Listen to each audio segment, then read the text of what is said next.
Bismillahirrahmanirrahim. Terima kasih saudara moderator atas kesempatan yang diberikan kepada saya. Assalamualaikum warahmatullahi wabarakatuh. Salam sejahtera untuk kita semua. Tadi sudah diperkenalkan, mungkin saya ulangi lagi. Perkenalkan, saya Desi Amelia Sari, akuakultur teknikal spesialis dari PT Penanza Putra Perkasa. Sebelumnya izinkan saya mengucapkan penghargaan dan terima kasih atas kehadiran Bapak, Ibu, dan rekan sekalian pada acara webinar kali ini. Pada hari ini izinkan saya menyampaikan presentasi dengan tema cerdas memahami kebutuhan nutrisi pakan akuakultur. Dengan maksud tidak menggurui, melalui sharing pengetahuan ini, saya berharap dapat menambah khasanah kita semua di dalam memahami dunia akuakultur melalui nutrisi pakan. Baik, saya akan mulai presentasi ini. Memahami kebutuhan nutrisi dalam pakan akuakultur. Lanjut. Baik, saya lanjutkan ya. Budidaya ikan.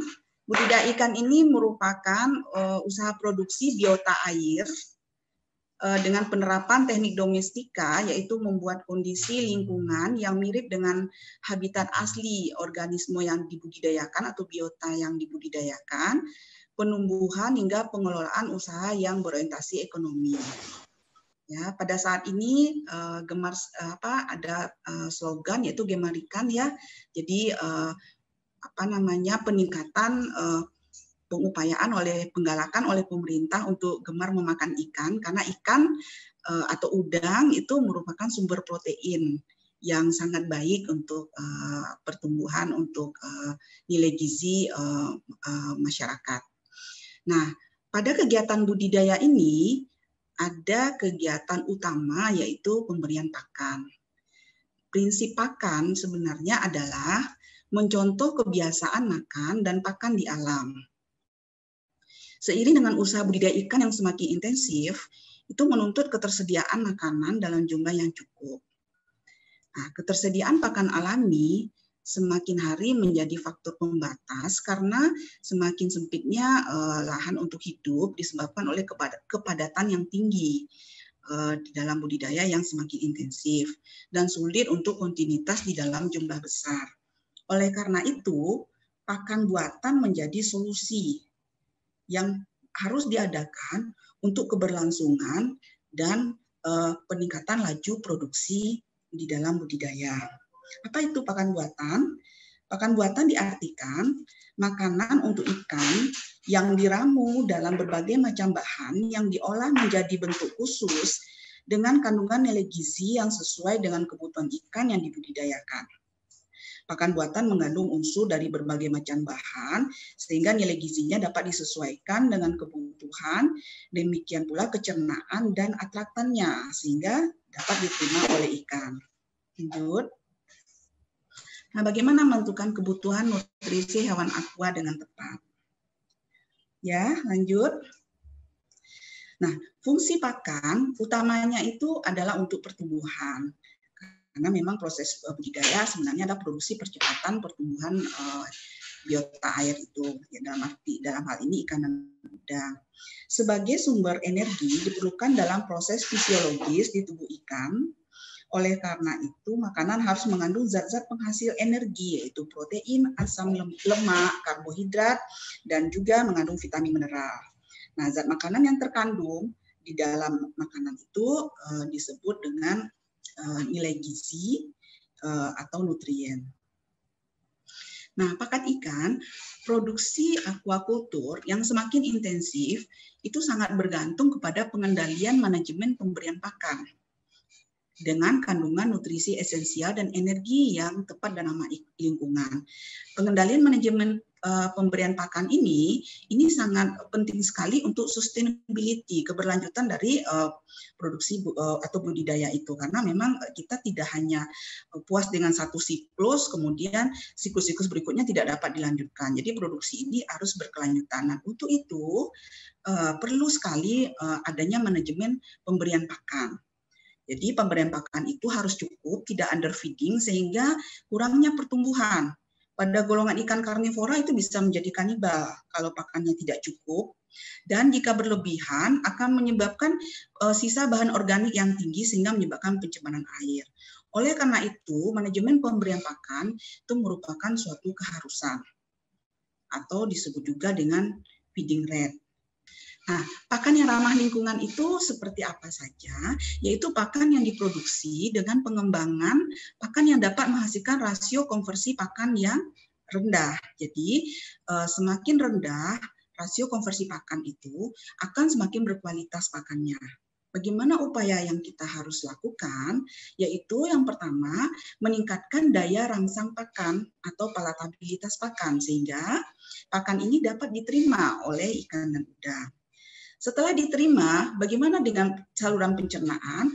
Tentu saja diupayakan adalah meningkatkan daya cerna pakan. Daya cerna pakan bisa diupayakan melalui peningkatan daya cerna bahan baku yang diformulasikan di dalam pakan. Selain itu, pakan yang sudah tercerna dengan baik dan tidak banyak menyisakan limbah atau bahan organik, perlu meningkatkan kestabilan pakan di dalam air. Karena kita tahu bahwa kayak seperti udang misalnya kan itu slow feeder ya, pemakan lambat. Jadi pelet yang ada di dalam air itu tidak gampang ambyar atau hancur. Jadi kita perlu mempertahankan kestabilannya selama dia dimakan. Paling enggak itu untuk pakan udang misalnya 2 jam. Ya, jadi pakan itu tidak luruh, tidak terbuang partikelnya di air sehingga tidak merusak air, dan kemudian efisien pakannya menjadi pemanfaatan pakannya menjadi tinggi. Tidak hanya dengan water stability yang bagus, tekstur pakan juga harus renyah dan tidak keras. Karena kalau keras, itu nanti tidak akan bisa dicerna dengan baik oleh ikan atau udang. Dan kekompakan pakan juga menjadi hal utama. Dengan 4 poin ini, tentu saja pakan kita dapat mencapai pakan yang ramah lingkungan. Nah, ini contoh feeding rate yang diterapkan di tambak udang. Mean body weight itu berat per ekor udang pada fase kecil, misalnya 1 gram ukurannya, itu feeding rate-nya 8-11%. Seiring dengan bertumbuhnya udang semakin besar, feeding rate-nya semakin menurun. Pada ukuran 20 gram,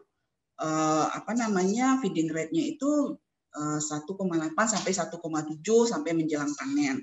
Kenapa tinggi feeding rate pada awal? Karena pada awal itu udang itu perlu untuk membutuhkan untuk pertumbuhan dan keberlangsungan hidupnya. Nah, pada contoh pada ikan, feeding rate pada ikan diberikan per hari berkisar antara 3-5% berat biomasa ikan. Ikan dengan berat 50 gram atau di bawahnya itu bisa diberikan pakan per harinya itu 5% dari total biomasa pakan. Sedangkan ikan dengan berat lebih dari 50 gram, jumlah pakan yang diberikan 3% dari total biomasanya, bahkan menjelang panen bisa diberikan 2% saja. Selanjutnya, contoh dari perhitungan feeding rate itu dengan berdasarkan total biomasa aktual dengan data mean body weight dan populasi saat awal tebar misalnya ada 5.000 ekor populasi dengan berat per ekornya 50 gram, biomasanya total adalah 250 kg. Nah, jika feeding rate-nya itu 5%, berarti pemberian satu hari itu adalah 12,5 kilo. Jika frekuensi pemberian satu hari itu 4 kali pemberian, berarti 12,5 dibagi 4 yaitu 3,125 kg per hari. Selain dengan penerapan feeding rate yang tepat, jumlah pakan yang diberikan juga harus memperhatikan nafsu makan ikan hari per hari, karena nafsu makan ikan juga dipengaruhi oleh cuaca. Nah, sekarang kita masuk ke nutrisi ikan, utamanya adalah protein. Nah, protein ini adalah unsur yang paling penting di dalam penyusunan formula pakan karena usaha budidaya sangat mengharapkan pertumbuhan ikan yang cepat. Nah, protein ini adalah zat untuk tumbuh. Nah, kita ketahui bahwa kandungan protein ikan ini kan sangat tinggi ya, yaitu 50-70%. Nah, jadi di dalam penyusunan pakan dikenal ada 10 asam amino. esensial yang dibutuhkan oleh ikan. 10 asam amino esensial ini tidak dapat disintesis oleh ikan di dalam tubuhnya atau udang, sehingga harus ditambahkan di dalam pakan. Nah, kualitas pakan yang dikatakan rendah jika kandungan asam amino esensialnya juga rendah. Jadi protein ini terdiri dari asam-asam amino yang banyak yang diikat dengan ikatan peptida sehingga disebut juga dengan polipeptida. Baik, dalam hal ini fungsi bagi tubuh ikan apa saja, yaitu sebagai zat pembangun dalam membentuk jaringan baru untuk pertumbuhan, mengganti jaringan yang rusak maupun untuk reproduksi, kemudian sebagai zat pengatur yang berperan dalam pembentukan enzim dan hormon, menjaga dan mengatur berbagai proses metabolisme di dalam tubuh, kemudian juga sebagai zat pembakar sumber energi. Jadi protein bisa didegradasi untuk sumber energi karena adanya unsur karbon yang terdapat di dalamnya. Jadi bisa difungsikan sebagai sumber energi. Cuma sayang ya, karena sebagai sumber energi tentunya sangat mahal ya, berbiaya mahal, karena memang bahan baku yang sumber protein ini kan lebih mahal dari sumber bahan baku sumber karbohidrat dan lemak. Profil asam amino ini penting untuk mengurangi ekskresi limbah nitrogen. Bagaimana profil asam amino ini bisa mengurangi limbah nitrogen? Karena kita ketahui bahwa asam amino yang terkandung di dalam pakan itu dalam jumlah yang rendah itu akan bersifat sebagai limiting factor. Nah, oleh karena itu kalau dia bersikap sebagai limiting factor, sehingga yang diserap itu berdasarkan jumlah asam amino terendah dan sisanya yang asam amino yang lain akan tersekresikan keluar dan bisa menjadi limbah nitrogen yang beracun yang membentuk amonia dan tergradasi lagi menjadi nitrit. Oleh karena itu, jika ada limiting factor itu perlu untuk meningkatkan kuantitas protein di pakannya atau menambah asam amino sintetik. Nah, apa saja asam amino esensial yang dibutuhkan oleh ikan dan udang untuk pertumbuhannya? Di sini saya sampaikan ada arginin, histidin, isoleusin, leusin, lisin, metionin, fenilalanin, treonin, triptofan, dan valin. Selanjutnya ini akan saya sampaikan. Nah, ini kebutuhan saya kutip dari NFC 93 itu kebutuhan asam amino esensial dari berbagai jenis ikan. Beberapa perbedaan tersebut itu disebabkan oleh perbedaan laju pertumbuhan dan asupan pakan ya. Nah, ada dari ikan lele, ikan mas, ikan nila, ada ikan trout, ikan salmon.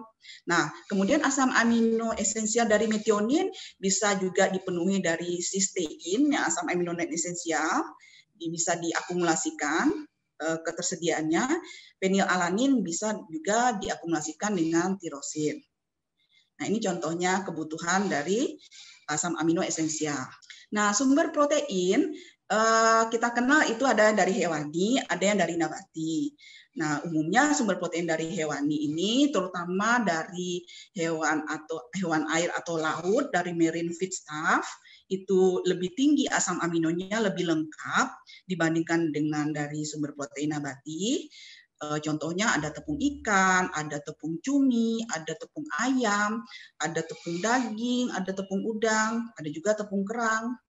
Nah, kemudian tentu saja dalam formulasi pakan itu maksud saya sumber protein nabati perlu juga disubstitusikan karena walaupun memang sumber protein dari hewani ini jumlah asam aminonya lebih lengkap, lebih tinggi, tapi kan kita perlu juga untuk memperhatikan nilai cost dari pakannya supaya tidak terlalu tinggi, jadi dikombinasikan.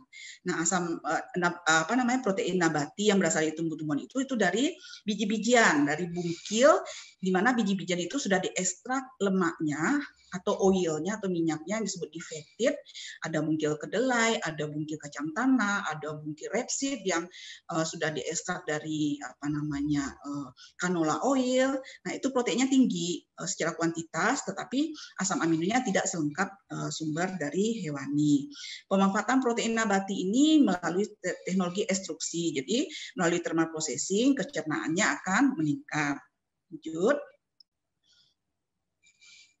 Nah, kebutuhan protein itu sangat bervariasi tergantung pada umur stadia ikan.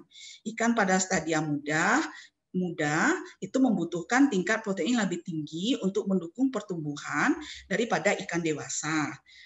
Formula untuk pakan benih umumnya itu bisa mengandung 5-10% protein lebih tinggi dibandingkan dengan formula pakan ikan dewasa. Lanjut. Nah, kebutuhan protein itu didasarkan kepada golongan ikan atau udang ya berdasarkan jenis yang dimakannya. Ada ikan karnivora itu membutuhkan jumlah protein lebih tinggi dari ikan herbivora dan omnivora, ikan pemakan segalanya. Ikan-ikan karnivora lebih toleran untuk memakan bahan-bahan dari hewani. Nah, kebutuhan protein secara kuantitas ada dalam kisaran 30-60% untuk karnivora, herbivora 18-28%, kandungan optimumnya adalah 25-35%. Contoh untuk ikan omnivora yaitu Lithripanaus faname, udang faname, itu kebutuhan secara kuantitas proteinnya berkisar antara 30-36%. Jadi sebenarnya tidak hanya kuantitas protein yang menjadi hal yang diutamakan juga, tentu saja kelengkapan asam amino dan kesesuaian asam aminonya. Bagaimana pakan ideal itu sebenarnya? Pakan ideal itu adalah pakan yang mengandung asam amino yang mirip dengan tubuh ikan. Nah, sumber dari protein hewani seperti tepung ikan itu sangat ideal ya asam aminonya dan lengkap. Sementara untuk protein nabati itu asam aminonya itu limiting faktornya di methionine dan lysine. Ya, jadi agak kurang di methionine dan lysine dibandingkan dengan dari sumber protein hewani dalam hal ini misalnya tepung ikan. Selain itu, adanya selulosa yang membungkus protein itu pada protein nabati, sumber-sumber nabati, ikan karnivoranya tidak punya enzim yang cukup untuk mencernanya. Jadi perlunya proses pemanasan untuk meningkatkan kecernaan dari protein yang berasal dari bahan-bahan nabati. Lanjut. Nah, selain protein sebagai zat gizi yang utama pada pertumbuhan ikan yang diformulasikan di pakan, lemak juga salah satu sumber nilai gizi yang sangat penting juga. Nah, lemak ini nilai gizinya atau kualitasnya itu dipengaruhi oleh kandungan asam lemak esensialnya, yaitu asam lemak tak jenuh, PUFA istilahnya, polyunsaturated fatty acid. Antara lain kita kenal ada asam oleat, asam linolenat, asam linoleat. Nah, asam-asam lemak esensial ini banyak terdapat pada lemak-lemak bahan sumber dari hewan-hewan air, hewan-hewan laut. Dari lemak udang, ada dari lemak cumi, kemudian dari lemak atau minyak ikan, ada dari lemak tepung kerang dan lain-lain. Jadi itu banyak sekali mengandung asam lemak esensial dibandingkan dari sumber-sumber lemak hewan-hewan darat misalnya atau dari sumber-sumber lemak bahan nabati. Selanjutnya, nah, asam lemak tidak jenuh ini yang dikenal dengan asam lemak esensial, itu rantai karbonnya. Kenapa dia disebut esensial itu? Karena apa ciri khasnya? Karena dia mempunyai rantai karbon yang mempunyai ikatan rangkap. Nah, contoh ini saya sampaikan pada tabel di bawah ini. Misalnya oleat, ada jumlah ikatan karbonnya itu minimal memang 18 ya sampai 22. 18 strip 1N strip 9 titik 21N strip 9 itu menunjukkan bahwa 1N ini adalah jumlah ikatan rangkapnya. Kemudian 9 itu adalah nomor dimulainya ikatan rangkap. Jadi ikatan karbon nomor 9. Misalnya pada linolenat ada 18 3N strip 3. Itu jumlah ikatan rangkapnya ada 3N, N itu nomor 3. Kemudian strip 3 itu adalah itu yang kita kenal omega 3, itu adalah jumlah ikatan rangkapnya dimulai pada nomor ikatan karbon yang ketiga. Begitu seterusnya ada EPA, ada 5 ikatan rangkapnya, kemudian dia omega 3 juga karena ikatan rangkapnya dimulai pada N nomor 3, ada omega 6 juga. Misalnya arakidonat 20 strip 4 titik 24 strip 6. Nah, jumlah ikatan rangkapnya dimulai pada nomor 6. Biasanya ikan-ikan laut itu membutuhkan asam lemak dengan asam lemak omega 3 dengan jumlah nomor ikatan rangkapnya dimulai pada nomor 3 atau kombinasi nomor 3 dan nomor 6. Sedangkan ikan-ikan hidup di air tawar umumnya itu jumlah ikatan rangkapnya dimulai pada nomor 6 jadi omega 6. Ya, semoga mungkin ini bisa dipahami ya. Nah, kebutuhan asam lemak esensial untuk ikan dan udang berkisar antara 0,5 sampai 2%. Nah, berikut ini cuplikannya. Lanjut. Nah, ini ada kebutuhan asam lemak esensial pada ikan, ada pada ikan lele, ada kebutuhan 1% sampai 2% asam linoleat. Linoleat ada kemudian EPA, DHA yang tadi sudah saya kenalkan, apa itu EPA, apa itu DHA. Pada ikan mas juga ada kebutuhan 1%. Linolenat asid, ada juga kebutuhan pada ikan nila 0,5% sampai 1% linoleat asid atau asam linoleat. Ya. Nah, begitu pentingnya sebenarnya kebutuhan asam lemak esensial ini, yang asam lemak yang tidak bisa disintesis di dalam tubuh ikan. Lanjut. Nah, kekurangannya itu dapat ditunjukkan dengan gejala penurunan berat badan, efisiensi pakan yang semakin kecil, mortalitas meningkat, kandungan air di dalam otot meningkat, sehingga beratnya berkurang, terjadinya erosi pada sirip-sirip, terutama sirip ekor. Jadi sangat penting sekali ya keberadaan zat gizi asam lemak esensial ini yang bisa disuplai dari bahan-bahan dari hewani, yaitu dari laut. Ya, dari minyak ikan, minyak cumi, minyak kerang misalnya, itu banyak sekali mengandung asam lemak esensial. Lanjut. Nah, fungsi lemak itu bagi ikan apa sih sebenarnya? Lemak itu secara umum itu dia pelarut vitamin. Ada vitamin A, D, E, K yang dilarutkan oleh lemak sehingga bisa memberikan fungsinya yang spesifik. Kemudian juga tentu saja suplai asam lemak esensial tergantung dari jenis lemaknya berasal dari mana ya. Kemudian juga bisa memelihara bentuk dan fungsi membran. Ya, fosfolipid yaitu lemak yang berikatan dengan protein, itu bisa memelihara bentuk dan fungsi membran. Kemudian cadangan energi jangka panjang karena kandungan energi asam lemak ini cukup tinggi ya dibandingkan nilai gizi zat gizi lainnya. Kemudian menjaga keseimbangan dan daya apung ikan dalam air. Lanjut. Nah, kebutuhan secara kuantitas adalah kisaran kalau dipakan itu 4-16%. Biasanya di atas 12% umumnya sudah bisa mengurangi pertumbuhan. Kenapa? Karena terlalu banyak energi, ikannya gampang kenyang, kemudian bisa menurunkan feed intake sehingga nutrien-nutrien yang lain tidak bisa terabsorb atau terserap. Nah, rekomendasi diet untuk lemak ini udang faname-nya itu 6-8% ideal, sedangkan 4-10 masih ditoleransi. Kekurangan lemak bisa menyebabkan luka lever, pertumbuhan melambat, tinggi mortalitas, dan kelebihannya tadi itu yang tadi saya sampaikan, tidak seimbang pencernaan nutrisi ya, karena ikannya gampang kenyang, kemudian dan terdapat kelebihan lemak pada jaringan pakan dan pakannya mudah teroksidasi ya, karena konten lemaknya tinggi. Nah, sekarang kita menginjak ke karbohidrat. Karbohidrat ini sebenarnya ikan itu punya kemampuan yang lebih rendah dalam memanfaatkan karbohidrat dibandingkan hewan darat. Jadi namun harus tersedia, jika karbohidrat tidak cukup tersedia, nutrisi protein lemak akan dimetabolisme jadi energi untuk pertumbuhan ikan akan jadi lambat. Tentu saja karbohidrat ini sangat perlu di dalam komposisi pakan karena memang dia sumber energi yang murah dan dia juga berfungsi sebagai perekat. Bagaimana karbohidrat berfungsi sebagai perekat? Nanti akan saya jelaskan lebih lanjut pada binding agent pada slide selanjutnya ya. Nah, kemampuan ikan dalam menggunakan karbohidrat sebagai sumber energi itu bervariasi tergantung dari kemampuan ikan menghasilkan enzim amilase, yaitu enzim yang memecah karbohidrat kompleks menjadi sederhana untuk siap serap. Nah, ikan-ikan karnivora itu umumnya memiliki kemampuan terbatas dalam menggunakan karbohidrat dibandingkan ikan herbivora dan ikan omnivora. Ya, lanjut. Nah, kemampuan ikan untuk memanfaatkan karbohidrat itu sangat bergantung pada jenis ikan. Pada ikan karnivora misalnya dia mampu memanfaatkan sampai 20% secara kuantitas, bahkan kalau ikan herbivora itu bisa lebih besar lagi karena herbivora kan pemakan bahan nabati ya umumnya ya. Itu sampai 40% itu secara kuantitas.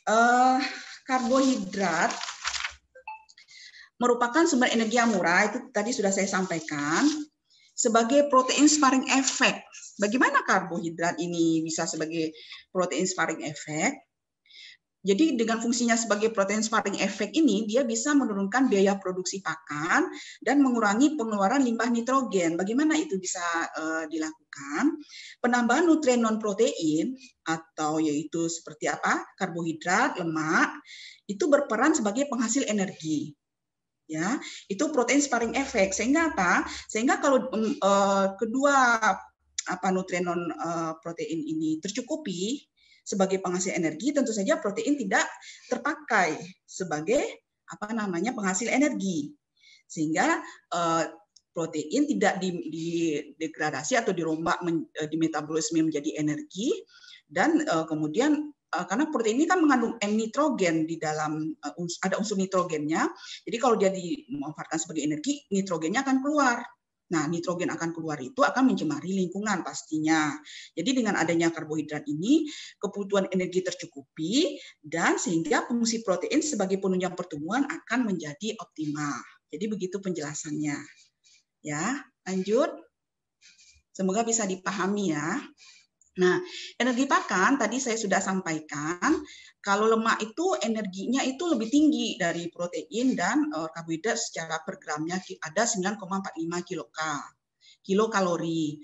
Protein 5,55 kilokalori di dalam 1 gramnya, karbohidrat adalah 4,2 kilokalori per gram. Nah, kebutuhan energi bruto umumnya antara 3.800 hingga 4.200 kilokalori per gram. Kebutuhan energi yang dapat dicerna antaranya yaitu 2.700 kilokal hingga 3.200 kilokal. Ya, lanjut.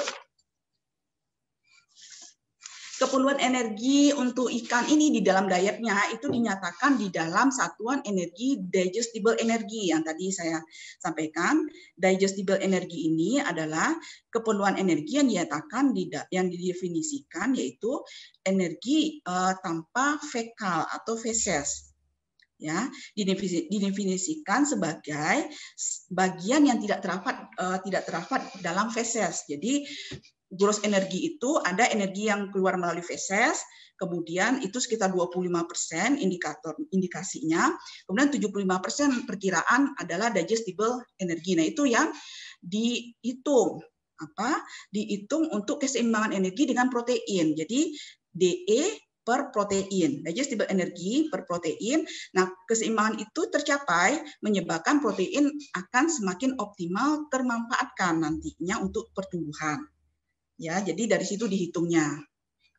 Nah, ikan mampu memanfaatkan energi pakan itu jauh lebih efisien dibandingkan dengan hewan darat lainnya. Hal tersebut memungkinkan lebih banyak energi untuk pertumbuhan, aktivitas, dan reproduksi. Ya, mungkin bisa dilanjutkan. Lanjut. Nah, sekarang vitamin. Selain dari sumber makronutrien tadi, ada protein, ada karbohidrat, ada lemak, hal yang sangat penting sekali juga diperlukan di dalam pakan yang ditambahkan itu adalah vitamin. Vitamin itu adalah senyawa organik yang berfungsi sebagai kofaktor dan dalam semua reaksi kimia yang terdapat di dalam tubuh ikan, untuk pertumbuhan, untuk reproduksi, dan untuk fungsi kekebalan. Jumlah yang dibutuhkan sebenarnya sedikit, tetapi jika defisiensi itu berakibat pada gangguan dan penyakit. Nah, ada 2 golongan vitamin. Vitamin larut air itu ada vitamin B dan C. Ada vitamin B ini kan ada vitamin B1, tiamin, B2, riboflavin, ada piridoksin, ada asam folat, ada niacin, pantotenat, ada juga vitamin B12 ya, ada vitamin C. Nah, ini larut dalam air. Kemudian ada juga vitamin yang kalau vitamin yang larut di dalam air ini umumnya berfungsi sebagai kofaktor. Kofaktor membantu kerja enzim memetabolisme nutrisi atau makronutrien menjadi simple nutrien untuk siap serap. Jadi dia banyak berperan di dalam kofaktor. ya, atau koenzim. Nah, kemudian vitamin yang larut lemak, vitamin A, D, E, K ini diserap melalui usus bersamaan dengan penyerapan lemak. Ya, dia banyak disimpan di dalam jaringan tubuh. Kelebihannya itu dapat menyebabkan kondisi yang beracun, tetapi dia mempunyai fungsi yang cukup spesifik. Ya, vitamin A misalnya untuk pertumbuhan dan reproduksi, vitamin B untuk membantu penyerapan kalsium fosfor yang sangat penting untuk pembentukan kerangka tulang ya. Kemudian vitamin E bekerja sama dengan selenium memproteksi sel-sel dari pengaruh kondisi oksidasi. Kemudian vitamin K dibutuhkan untuk proses pembekuan darah ya dalam keadaan normal. Lanjut. Nah, jadi vitamin ini harus ditambahkan pada pakan karena tubuh ikan tidak bisa memproduksinya. Bahan-bahan baku dari pakan buatan jika melalui proses produksi juga akan kehilangan sebagian besar dari vitamin. Nah, penambahan suplemen dalam bentuk premix, nah itu suatu keharusan dalam pakan. Ya, lanjut.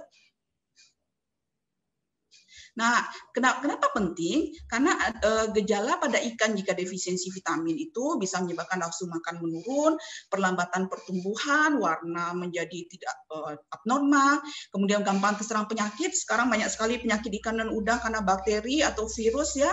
Jadi sensitif terhadap infeksi bakteri atau virus.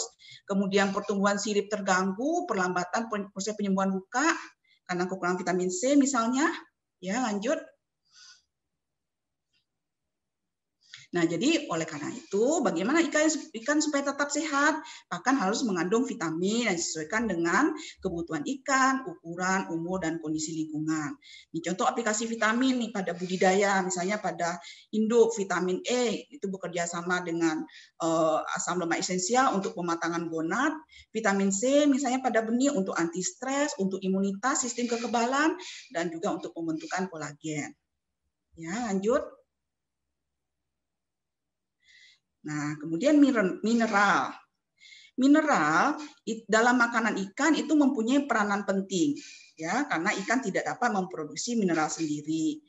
Walaupun misalnya mineral itu bisa diperoleh dari air atau dari bahan baku pakan, misalnya bisa diserap dari air secara langsung misalnya, tetapi kebanyakan dari bahan baku pakan itu kandungannya itu tidak stabil ya, terutama misalnya pada bahan baku utama yaitu sedikit sekali mineral yang bisa ditambahkan. Oleh karena itu menjadi suatu keharusan juga perlu penambahan mineral premix di pakan. Ya, lanjut. Nah, di dalam ilmu nutrisi ikan ini kita mengenal juga ada pembagian makromineral, ada mikromineral ya. Makromineral itu itu kalau ditambahkan di pakan itu dalam satuan persen ya, gram per 100 gram.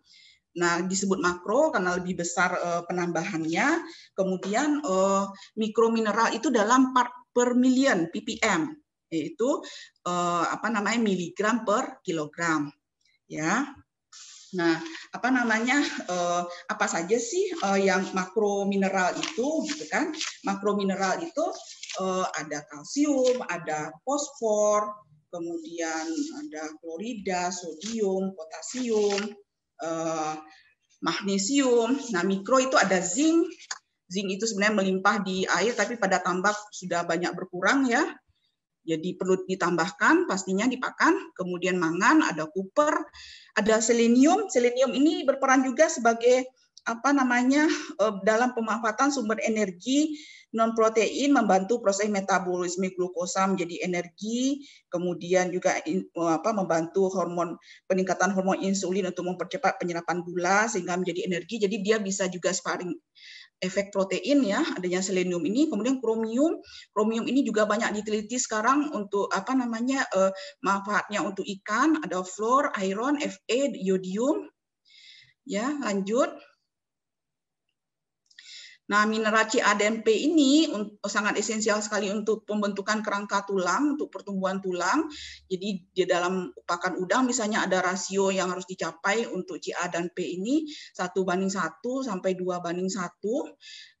Berbeda halnya kalau Ca ini bisa diserap secara langsung melalui air ya, dan mudah untuk didapatkan, tapi fosfor itu sangat kritis secara diet itu harus tersedia di pakan, dan kebanyakan kalau di bahan baku, terutama bahan baku nabati itu kecernaan P itu banyak diikat oleh asam fitat ya, jadi sangat kritis dan perlu untuk ditambahkan. Kemudian mineral Mg sebagai kofaktor enzim, Fe untuk pembentukan sel darah merah. Nah, contoh defisiensi pada misalnya fosfor pada ikan bisa terjadi lordoses, kerusakan pada tulang belakang, cacat pada kepala, laju pertumbuhan dan nafsu makan turun. Pada magnesium tingginya mortalitas dan pergerakan lambat dan sering kejang-kejang. Ini contoh begitu pentingnya penambahan mineral di pakan juga ya. Lanjut. Nah, untuk persyaratan pakan selain pemenuhan makronutrien tadi, nilai gizi, ada vitamin, mineral, hal yang menjadi utama sekali untuk persyaratan pakan hewan aqua ini adanya pellet binder ya. Itu binding agent perlu ditambahkan dalam pakan sebagai pengikat bahan campuran pakan. Nah, itu secara alami bisa ditambahkan itu lewat karbohidrat juga. Karbohidrat itu kan mengandung pati. Sebagian besar karbohidrat ada misalnya dari tepung tapioka, tepung gandum, terigu, karagenan, atau gluten, itu proteinnya terigu ya. Nah, itu jika dipanaskan dengan steam atau uap panas, dia akan mengalami pembengkakan pati atau gelatinasi, dan itu akan bersifat sebagai perekat.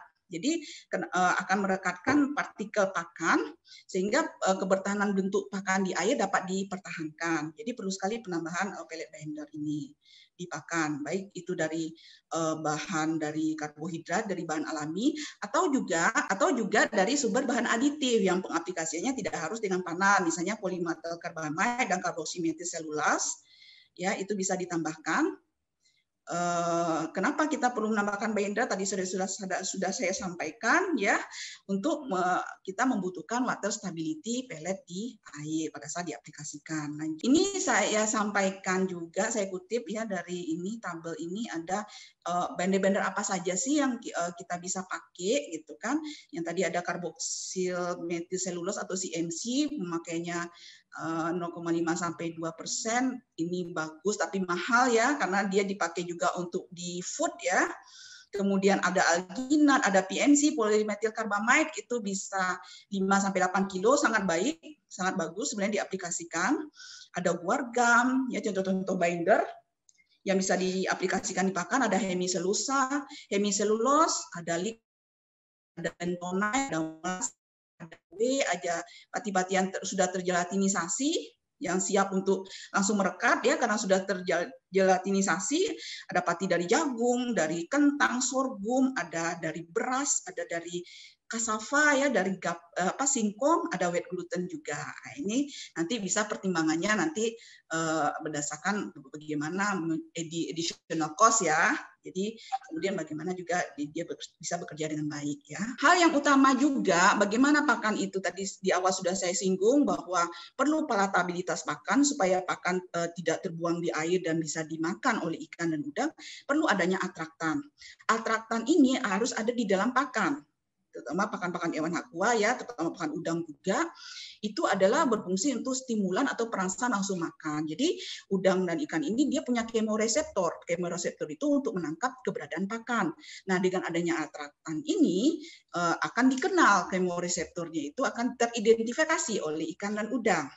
Ya, jadi kemudian pakan menjadi efisien, karena kebanyakan kalau misalnya pakan atraktannya kurang, misalnya nafsu makan ikan dan udangnya itu rendah, biasanya petani sudah mulai khawatir gitu loh, no ini nggak dimakan nih, nanti bisa menyebabkan pencemaran air, pertumbuhan berkurang. Jadi kalau pabrik-pabrik pakan pastinya menambahkan atraktan di dalam pakannya supaya pakan bisa diterima oleh diasup oleh ikan dan udang.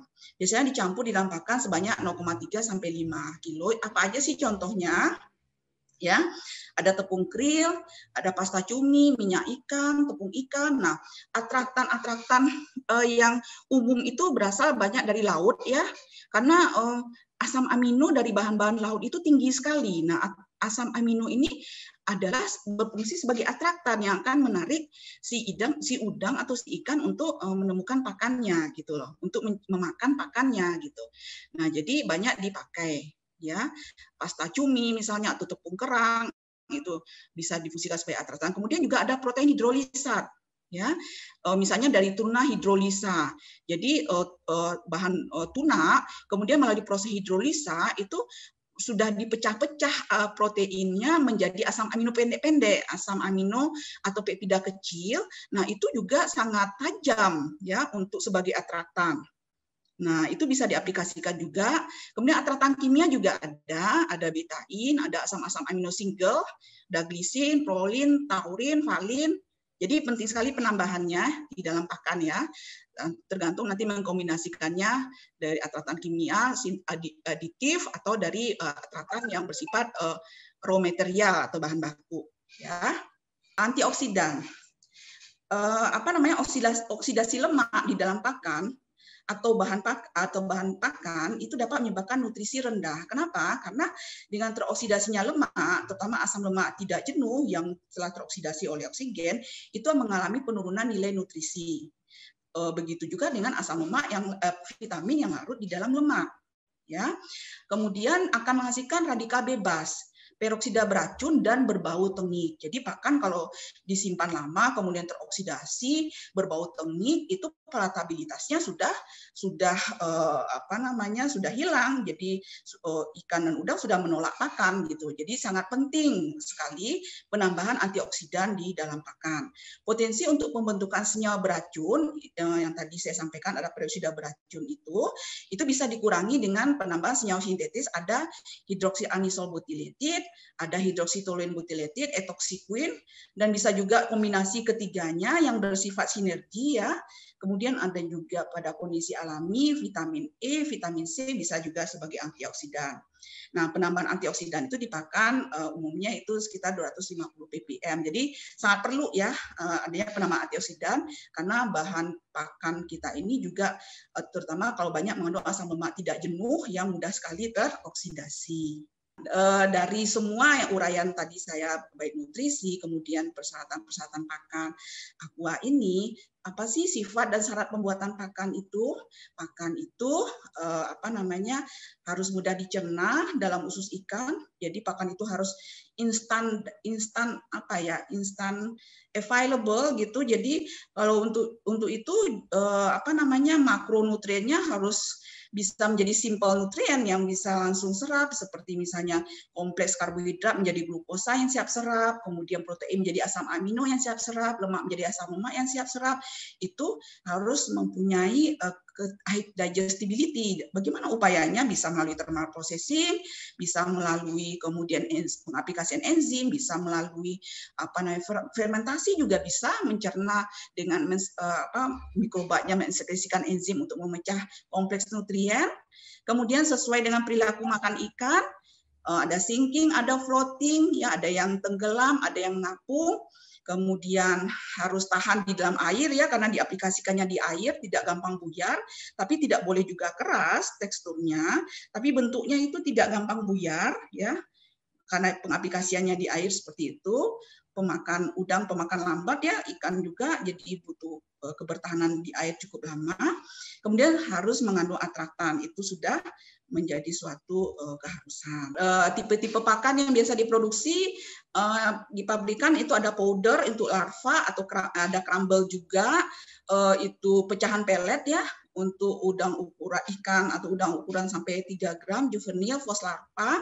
Kemudian ada pelet itu diameternya ada 1 mili, ada 1,2, 1,4, ada 1,6, ada 2,3 mili, ada 3 mili untuk ikan misalnya sampai berat ikan dewasa atau udang dewasa. Nah, untuk pemilihan bahan baku bergantung kepada kualitas dan kuantitas bahan baku.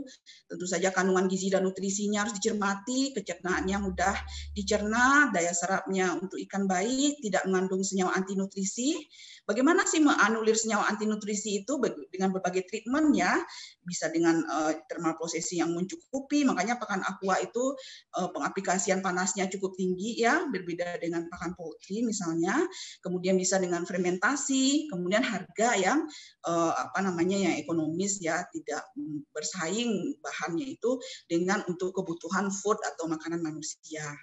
Nah, bahan baku dasar pelet pabrikan itu dari sebuah uraian kebutuhan nutrisi yang tadi saya sudah sampaikan itu terrefleksikan dari ada bahan bakunya itu, ya ini yang dasar ya, nanti bisa disubstitusi dengan alternatif bahan bakunya atau substitusi bahan bakunya.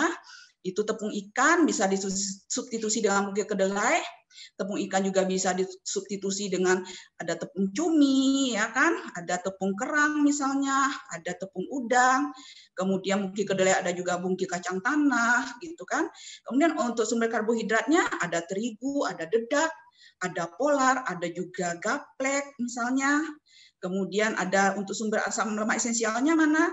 Ada minyak ikan, ada minyak cumi, kemudian ada crude palm oil untuk substitusinya, kemudian tentu saja penambahan vitamin dan mineral. Ini dasar yang umum di pabrikan, nanti bisa dikembangkan dengan penambahan aditif-aditif lainnya. Demikian uraian yang saya sampaikan, semoga bisa bermanfaat. Terima kasih atas perhatiannya.